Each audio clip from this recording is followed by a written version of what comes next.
So when it comes to social selling, the idea behind social selling is that somebody inside of relevancy and inside of omnipresence, you want somebody to come to you that's already pretty much sold on who you are, the value you bring, the pain that they have, the process that you have, the methodology to be able to bring them to having it fixed.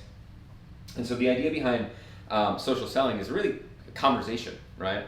And so I wanted to bring through kind of like social selling 101. The idea behind social selling is really to either get that person to buy there on the spot, or get somebody on a phone call so that you can turn them into a customer on the phone. And you've got to think about the fact that most of the business I've closed, a lot of it's come from almost all of it's come from social selling, right? Out of the $40 million I've generated, I'd say 32 have come from social selling at some level.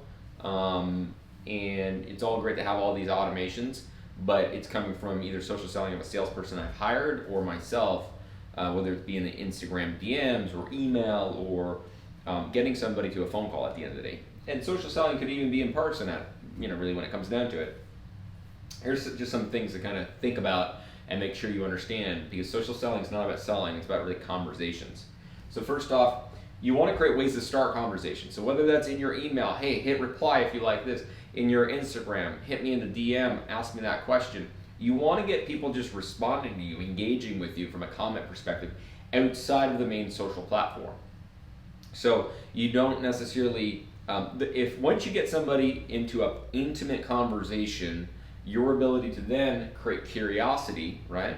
So that you can understand more about them, understand if they're even a potential customer, understand what their pain is, understand what their vision is, really just have a conversation with them. By being curious, we're essentially allowing somebody to do what they want to do, which is be seen and heard, right? And you don't need to do this in a pushy way, all right? Further than that, I see people kind of fail at social selling a lot of the time, largely because they try to escalate the conversation too quickly. Someone's going to give you as much as they're willing to give you, meaning, if you got to pry somebody, they're not ready, okay? So what I mean by that is you want to increase the level of intimacy over time, right? And so this means not going into things that are too intense. This might mean wishing them a birthday because you don't know them that well. Maybe that starts the conversation.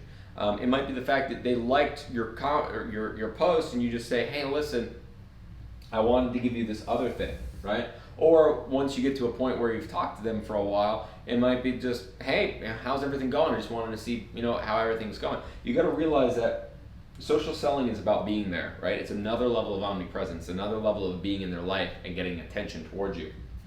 So giving valuable content, if you have a new piece of content or a new PDF or something, one of the best things you can do, send it out to, pretty much a list of people, which is number 5, which is you want to track who you're actively, talking to. And, this can be scaled in many ways, right? This could be an organic approach, or it can be used with ads, or it used to be partners.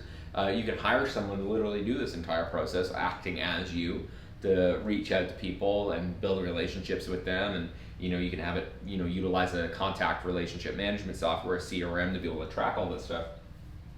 But really what you're trying to do, you're trying to be top of mind, right? You're trying to be top of mind. People don't do this. If people did this, you could build a very successful business right from just Messenger.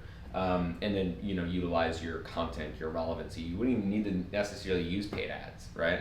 To be able to have this strategy. And social selling is about taking the attention to one-on-one conversations, adding value, never being pushy, never selling, but rather seeing what that person's vision is and how you can help them. Even if that means that it's nothing about you, but you're connecting to a friend of yours, or you're just giving them something that's actually valuable. Social selling, in the simplest term, is helping somebody. And when we help people, we typically end up doing business with them.